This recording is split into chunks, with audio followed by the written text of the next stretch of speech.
Assalamualaikum, Mas Waalaikumsalam. Pram. Izin untuk wawancara lebih lanjut. Silakan Yasmin. Terima kasih. Ya, pemirsa, sudah bersama saya Mas Pramono Anung, Mas Pram, yang menjadi salah satu kandidat sebagai calon gubernur Jakarta periode 2024 nomor urut 3. Nomor 3. Ini kalau kita ngelihat Mas Pram ya, kalau kita ngelihat tuh selalu dalam keadaan happy, terus ceria, sehat bugar. Mas boleh di-spill dong rahasianya tuh apa sih, Mas? Jadi saya adalah orang yang betul-betul dalam bekerja sungguh-sungguh, kerja keras, tetapi menjadi bahagia, riang, tanpa beban itu menjadi penting. Tetapi saya juga orang yang secara rutin merawat kesehatan dengan olahraga secara rutin. Dalam 1 minggu saya sepedaan 3 kali, berenang 1-2 kali, jogging 1-2 kali. Jadi hampir setiap hari pasti melakukan olahraga, termasuk dengan personal trainer saya yang fitness ini saya udah 20 tahun lebih. 20 tahun lebih, luar biasa. Dan tadi saya juga pagi sebelum memulai kegiatan saya lari di GBK 5 putaran. 5 putaran, luar biasa loh Mas Pram ini loh. Tapi informasinya juga Mas Pram itu sering ajak cucunya untuk berenang. Jadi gitu, gimana, saya Mas? sebenarnya family man, sangat family man. Makanya secara jujur saya harus sampaikan, nggak pernah punya keinginan berpikir untuk menjadi calon gubernur, sama sekali nggak. Ya tetapi kan amanah akhirnya diberikan kepada saya. Saya yang dalam medsos saya, kalau mengikuti medsos saya yang sebelumnya hanya isinya cucu, sepedahan, berenang, tiba-tiba sekarang menjadi calon gubernur. Ya ini menjadi amanah, saya bekerja dengan sungguh-sungguh, mudah-mudahan apa yang saya lakukan itu betul-betul mengetuk hati para pemilih yang ada di Jakarta. Oke, tadi Mas Pram berbicara suka jogging, berenang, kemudian bersepeda. Kalau misalnya terkait dengan jogging, bagi pejalan kaki khususnya Mas Pram melihat di Jakarta seperti apa sekarang, Mas? Jadi di Jakarta, di jalan-jalan utama ya kayak Sudirman, Tamrin, Gatot Subroto, Kuningan memang relatif sudah baik. Tetapi begitu kita masuk ke yang padat penduduk, tempat warga yang di luar jalan-jalan protokoler yang memang sangat masih kurang. Jadi kesadaran itu yang perlu dilakukan perbaikan, termasuk ruang hijau buat masyarakat juga masih sangat kurang, dan itu yang harus dilakukan perbaikan. Salah satu yang menjadi hambatan bagi kita adalah konsistensi untuk menjalankan kebijakan itu. Menurut saya hampir semua gubernur pasti punya legacy. Hanya sayangnya begitu gubernur ini berganti ke gubernur berikutnya, yang sudah baik dari gubernur yang sebelumnya itu tidak dirawat dengan baik. Misalnya contoh lah, Kalijodo contoh, banjir Kanal Timur yang dulu Bang Foke juga contoh, termasuk yang terakhir adalah JIS yang jadi polemik. Sehingga dengan demikian kalau saya diberikan amanah, maka hal yang sudah baik itu ya harus tetap dirawat. Jangan sampai kontinuitas dari para gubernur itu tidak dirawat dengan baik. Bahkan kalau kita lihat dulu zamannya Bang Yos kan ada perbaikan yang disebut dengan semangat Husni Tamrin. Jalan-jalan selokan diperbaiki, tapi habis itu berganti gubernur nggak dilanjutkan. Nah, saya ingin melanjutkan itu. Ingin melanjutkan ya Mas ya, apa yang sudah ada sebelumnya. Nah Mas Pram juga beberapa kali terlihat ikut Car Free Day nih Mas, CFD. Apa yang Mas temukan di sana, Mas? Sebenarnya saya Car Free Day sudah dari dulu. Tapi membedakan kalau dulu nggak ada kamera, saya juga nggak mau diketahui orang. Sekarang harus ada kamera, harus ada yang ikut, harus diketahui orang. Ya memang sangat berbeda. Tetapi esensinya adalah kegembiraan, gotong royong, kebersamaan. Orang memang memanfaatkan Car Free Day betul-betul untuk membangun kegembiraan personal. Itu yang harus tetap dijaga. Jadi Car Free Day di Indonesia ini, di Jakarta terutama, sudah menjadi contoh. Bukan hanya di dalam negeri, tapi di luar negeri orang kagum dengan Car Free Day yang datang begitu banyak. Dibandingkan dengan negara-negara lain kan nggak ada yang Car Free Day sebesar Indonesia begitu. Iya.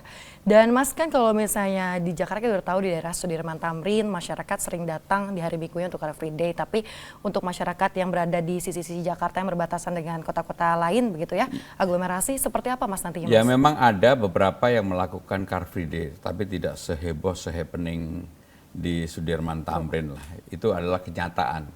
Kenapa di Sudirman Tamrin begitu happening? Karena memang yang pertama fasilitas publiknya juga bagus. Orang datang dari manapun. Kalau Car Free Day kan saya selalu nanya kalau ketemu orang aslinya dari mana. Banyak yang dari Depok, dari Bekasi, dari Tangerang Selatan. Jadi mereka memanfaatkan sarana transportasi yang sudah baik ke Sudirman Tamrin. Walaupun kan juga ada Car Free Day di luar Sudirman Tamrin, tapi tidak pernah menjadi happening. Maka dengan demikian kalau memang ini mau dilakukan ya harus ada pemerataan, termasuk di Banjil Kanal Timur. Itu kan ada area publik untuk sepedaan yang kemudian digunakan juga untuk jogging, untuk lari dan sebagainya. Nah, yang seperti itu ruang untuk masyarakat dan terutama Gen Z, Gen milenial untuk berekspresi harus semakin banyak. Harus semakin banyak lagi Semakin ya Mas banyak. ya. Baik, sering diutarakan bahwasanya Mas Pram dan juga Bang Dul ini akan mengapanyakan dengan strategi menginjak bumi dan juga kampanye riang gembira, itu seperti apa sih Mas? Jadi Jakarta ini sebagai sebuah kota kosmopolitan, sekarang ini tidak lagi menjadi ibu kota negara secara law, secara undang-undang, karena Undang-Undang Nomor 2 tahun 2024 telah mengatur itu, maka ada perubahan yang paling mendasar. Dan harus diakui Jakarta ini tetap dalam 15 tahun ke depan menjadi epicentrum pembangunan perekonomian nasional.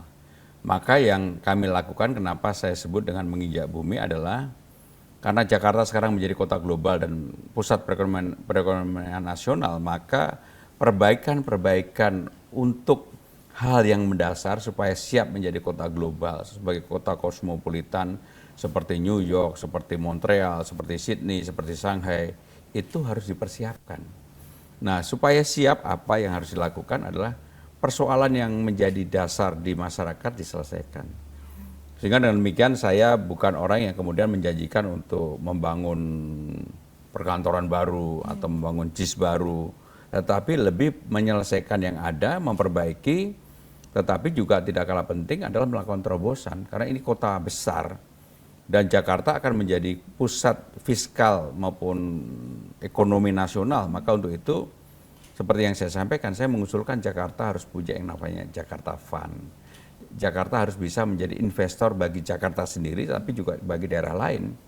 Uangnya dari mana sebagai modal dasar awal? Ya dari dana silva, karena APBD-nya Jakarta kan cukup besar.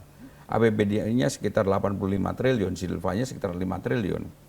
Pengalaman saya di pemerintah pusat selama 2 periode itu mengajarkan bahwa uang kalau dikelola secara profesional, kemudian yang mengelola itu adalah institusi negara, dalam ini adalah Provinsi Jakarta, pasti itu akan membawa manfaat yang cukup besar, sehingga kalau itu bisa dilakukan maka revenue Jakarta tidak tergantung dari pajak, restribusi dan sebagainya, ada temuan baru, ada income baru.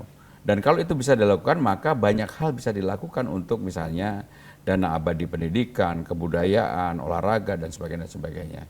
Dan apakah ini sudah ada? Ada. Inavan yang dulu modalnya kecil, sekarang Inavan menjadi besar banget.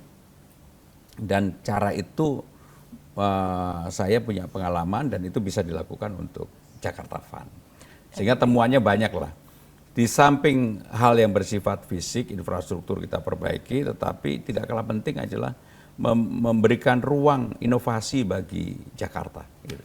Oke, dengan pengalaman Mas Pram sebelumnya ya, semoga bisa direalisasikan. Saya nanti yakin ya. bisa, saya yakin bisa. Baik, Mas Pram, ini di awal-awal masa kampanye kan Mas Pram inginnya tuh silaturahmi door to door dan juga ingin sowan begitu ke tokoh publik atau masyarakat di wilayah Jakarta. Sejauh ini temuan apa saja Mas yang sudah Jadi saya hampir sudah bertemu dengan para mantan gubernur kecuali Mas Anies. Mas Anies baru ketemu di Car Free Day, tapi kami akan merencanakan untuk bertemu. Sedangkan tokoh-tokoh bangsa seperti Pak SBY, Ibu Mega, Pak JK, dan yang lain-lain saya sudah ketemu. Tentunya kami ingin pengalaman mereka ketika menjadi pemimpin nasional maupun menjadi gubernur. Itu yang satu. tidak kalah pentingnya adalah kami sowan juga ke para tokoh-tokoh agamawan. Dan bukan hanya agama Islam yang mayoritas, tapi juga saya akan mengunjungi semua tokoh agamawan. Kenapa kami lakukan seperti yang saya sampaikan di awal, bahwa dalam kampanye kami tidak membawa politik agama, tidak membawa politik identitas, maka saya sebagai orang Jawa tetap dipanggil Mas Pram, Bang Dul sebagai orang Betawi ya Bang Dul gitu. Kami tidak mau kemudian saya menjadi Bang Pram, kan beda banget lah. Maka komitmen yang seperti itulah yang kemudian kami jaga. Kenapa kemudian kami juga melakukan ziarah, karena apapun secara emosional kita juga harus tahu bahwa Jakarta ini pada awal mulanya dulu salah satu yang berjasa untuk membangun Jakarta adalah Pangeran Jayakarta. Nah, yang seperti itu kami lakukan, dan saya yakin ini akan membawa energi positif bagi kami. Nah, yang bisa kita teladani dari Pangeran Jayakarta itu sendiri, apa Mas?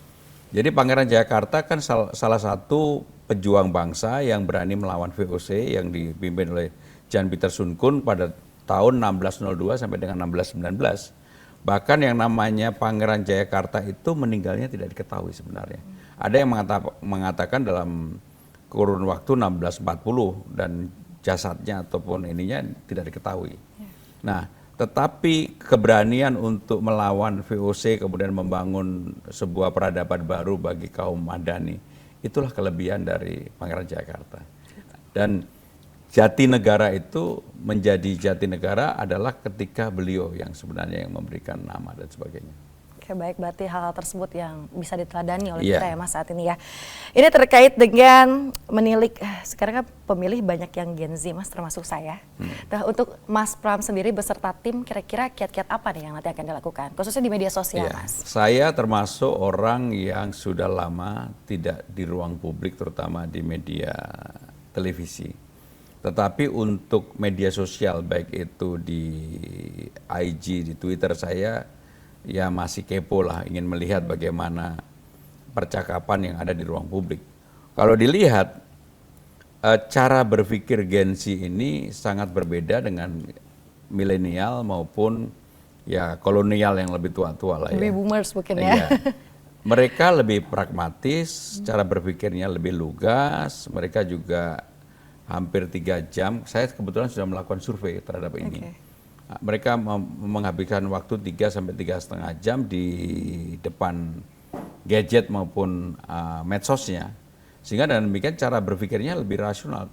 Maka saya termasuk ketika menjadi Menteri Sekretaris Kabinet menerapkan yang namanya kerja bisa dari mana saja, work from everywhere. Dan itu dampaknya sangat baik. Nah, bagaimana cara saya memotret Gen Z ini supaya mereka bisa tertarik dengan pikiran saya terus terang membuka ruang dialog yang cukup luas. Saya sudah melakukan 2 kali kegiatan yang namanya Nyalain Pram, dan ternyata responnya luar biasa, dan itu nanti akan menjadi salah satu cara saya berkomunikasi dengan mereka. Apa yang menjadi keresahan Gen Z sekarang ini? Lapangan kerja. Jadi Gen Z ini sekarang resah terhadap lapangan kerja yang menurut mereka berat untuk bisa didapatkannya. Tapi yang surprise bagi saya adalah dari survei yang kami lakukan sendiri, 38% orang pengen jadi entrepreneur, 26% pengen jadi ASN, 2% pengen menjadi petani. Jadi kalau lihat ini, maka memang siapapun yang memerintah Jakarta harus melakukan terobosan, terutama keinginan Gen Z untuk menjadi entrepreneur itu harus ada ruangnya, harus ada caranya. Salah satu yang saya gagas tentang Jakarta Fund itu kalau bisa dijalankan, kemudian DKI Jakarta, pemerintah Jakarta punya tambahan baru, maka bisa melakukan investasi dan membuka ruang pekerjaan-pekerjaan baru yang lebih banyak yang melibatkan Gen Z. Gitu. Sehingga dengan demikian cara berpikir itu mudah-mudahan bisa membuka ruang dan menarik bagi Gen Z. Baik, nah terkait strategi kampanye lagi khususnya di media sosial, Mas Pram beberapa waktu lalu sempat men-stitch salah satu netizen di TikTok, itu gimana Mas? Boleh diceritain nggak Mas? Jadi ketika ada dua sebenarnya yang saya merespon ya. Satu yang namanya Bro Gamal yang tentang transportasi. Memang apa yang dia sampaikan itu nggak salah. Memang benar. Jadi persoalan sebagai gubernur memang bertanggung jawab terhadap apa yang ada di daerahnya. Tetapi karena Jakarta ini aglomerasi, mau nggak mau, suka tidak suka, orang yang punya pengalaman seperti saya yang dulu menyiapkan untuk bahkan perpres aglomerasi itu saya menyiapkan untuk itu, sehingga saya tahu apa yang disampaikan Bro Gamal itu benar, bahwa pemerintah pusat juga harus terlibat, nggak bisa enggak, urusan LRT, MRT, KRL dan sebagainya. Nah yang satu lagi yang di TikTok yang pakai begini-begini, yang dia mengatakan bahwa saya begini-begini, saya jawab dengan sederhana bahwa saya sudah tidak menjadi menteri, saya sekarang ini bersiap untuk Jakarta. Kenapa itu dilakukan? Ini bagian komunikasi. Dan menurut saya sampai 2 orang ini akhirnya secara khusus berkomunikasi dengan saya. Ya, dan emang terbukti ya Mas ya, itu mampu menarik perhatian Gen Z dengan komentar-komentar yang disuarakan di sana. Ya, saya juga belajar, kebetulan anak saya yang kecil kan Gen Z, baru pulang dari Amerika dan dia belajar khusus tentang artificial intelligence dan juga proses komunikasi yang ada. Saya juga diberitahu oleh dia. Contoh yang sederhana lah, dia bilang begini, kan saya mengusulkan bahwa RT RW itu akan punya CCTV. Salah satu hal yang dilakukan adalah mengawasi masyarakat atau para pemuda yang supaya mereka tidak menggunakan narkoba. Saya dikritik oleh anak saya. Kritiknya adalah dia bilang begini, Bapak, Gen Z itu nggak senang diawasi, ya tapi kan harus diawasi. Nah tapi jangan pakai kata diawasi, kata dia. Nah, hal-hal kecil seperti itulah yang kemudian memperkaya saya untuk bisa berkomunikasi dengan baik dengan kelompok yang notabene menjadi baru, tetapi mereka sangat menentukan. Maka saya lebih banyak menawarkan hal-hal yang bersifat rasional.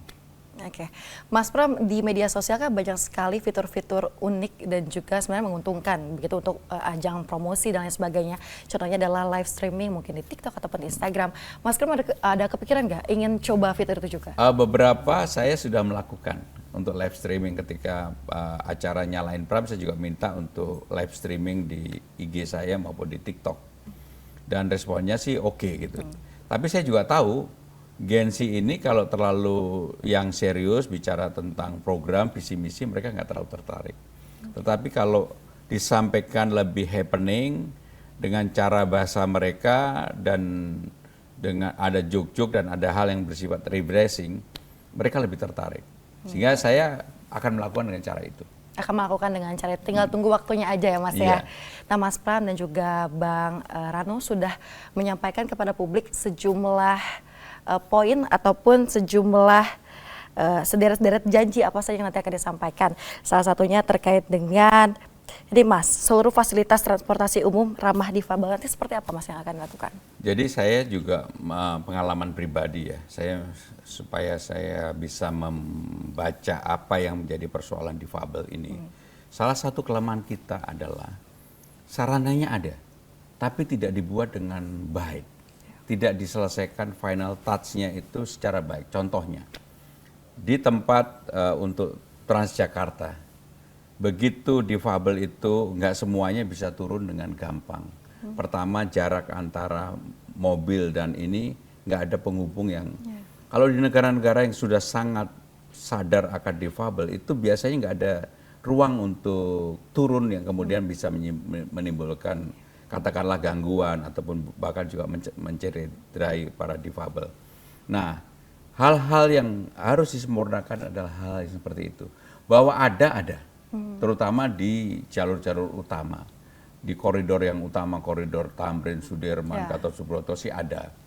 Tapi begitu keluar dari itu, terus terang sarana untuk difabelnya masih menyedihkan. Sehingga perbaikan yang harus dilakukan adalah secara menyeluruh dan betul-betul dilakukan untuk bukan menyelesaikan urusan jangka pendek tapi jangka panjang. Tadi kebetulan tadi pagi saya lari di GBK, setelah itu pulang naik Transjakarta, turun di Blok M, begitu turun menurut saya tidak layak untuk difabel. Karena apa? Pakai tangga yang mereka tidak bisa menggunakan wheelchairnya dan sebagainya dan sebagainya.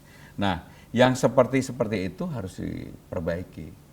Tetapi semangat untuk menyiapkan sarana buat difabel menurut saya sudah ada, tapi masih jauh dari harapan dan itu harus betul-betul dilakukan. Makanya seperti yang saya sampaikan, kalau saya diberikan amanah, saya nggak mau mulai dengan yang terlalu muluk-muluk, tapi menyelesaikan yang seperti itu.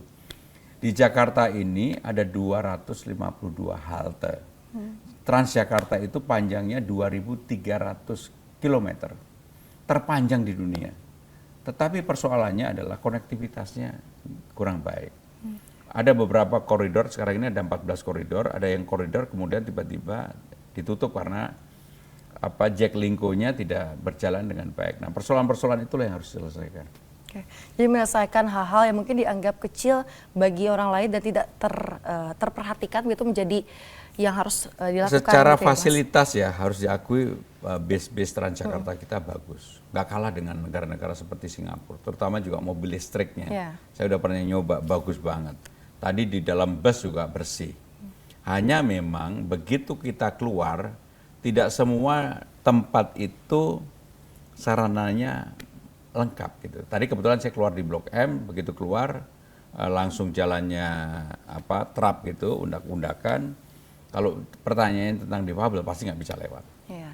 Itu yang jadi problem. Baik, itu mungkin yang nanti akan dibereskan ya Mas ya, Harus, jika Mas terpilih menjadi gubernur. Harus. Selanjutnya Mas, ini ada yang terkait dengan membangun jalur MRT hingga ke JIS, ini sangat menarik. Seperti apa Mas? Jadi yang sekarang ini kan perpanjangan dari Bundaran HI lah, sampai dengan Ancol sudah mulai dibangun. Yeah. Sekarang udah sampai Monas, bahkan sudah sampai di kota. Gajah Mada segala kan ya memang agak berhenti karena ada artefak yang ditemukan. Tetapi secara prinsip diharapkan tahun 2026 itu sampai di Ancol. Nah rencananya begitu sampai di Ancol kan belok kiri sampai Marina. Yeah. Kenapa sampai Marina? Karena ya memang dianggap di Marina itu nanti ada PIK dan sebagainya. Tetapi kalau saya diberikan amanah untuk itu, saya akan bekerja sama dengan pemerintah pusat. Begitu mentok dibelokkan ke kanan ke arah JIS, dari JIS sampai dengan Tanjung Priok. Ini lebih membutuhkan. Kalau JIS bisa kita lewati MRT, kan sekarang LRT-nya juga sudah mulai dibangun. Saya yakin legacy yang ditinggalkan Mas Anies ini akan sangat bermanfaat bagi Jakarta. Jadi kalau nonton konser Bruno Mars atau yang lain-lain, Maroon 5 ya, itu nggak kemudian pulang harus jalan kaki sampai 1,5-2 jam karena ojeknya nggak ada, kemudian mobil diparkir 2 kilo dari situ. Nah persoalan-persoalan seperti inilah yang harus diselesaikan. Jadi saya termasuk yang akan menyelesaikan itu, bukan membangun JIS baru. Kalau membangun JIS baru itu pembebasan lahan untuk JIS itu mulainya tahun 1992.